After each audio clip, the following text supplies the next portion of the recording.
Hello everyone, this is Dr. Nasser, and in this clip I would like to tell you about Chidiak Higashi. Chidiak Higashi is an autosomal recessive genetic disorder that is caused by a mutation in LIST1 gene. LIST1 gene produces protein that is involved in lysosomal trafficking, the trafficking of vessels inside of the cytoplasm of cells. The process of fission and the fusion of these vesicles controls by a series of proteins. One of them is LIST1 gene.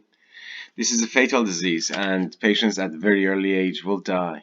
And they often have bleeding problems. They often appear to be albinos because of the fact that the release of melanin in the melanosomes by melanocytes is controlled by the same LIST1 gene, so the mutation in the gene is going to cause problems in everywhere, and you can have different symptoms. So in this blood film, when we are looking at the film immediately, I hope that you notice the presence of a lot of target cells. So if the same pattern is repeated, we should make sure that we make a note of that one. If this pattern stays the same as this one, I give it at least 2+ or even 3+. But again, we have to see the same pattern over and over. There is absence of platelets in here. I do not see a platelet. Perhaps this is, and I don't think this is a platelet. I do not see any normal platelet in here, so that should be noted as well. There are red blood cell inclusions, looks like Hal Jolly bodies, so I use my fine adjustment, and they are not Hal Jolly bodies. So this inclusion, this inclusion, this inclusion, all these inclusions are artifacts and should not confuse you. But the most important finding in this field are the presence of these two cells. This is a lymphocyte and this is a neutrophil.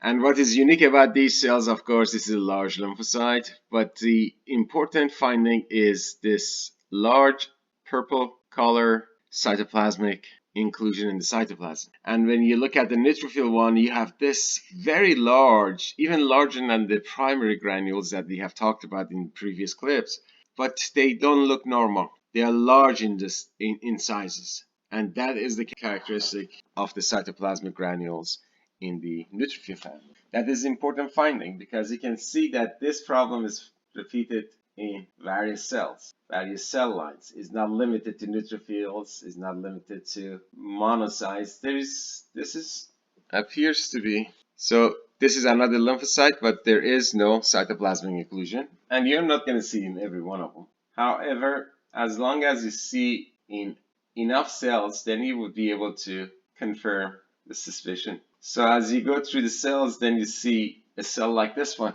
This cell is a monocyte, and this monocyte has this very large cytoplasmic granule, and that should be noted.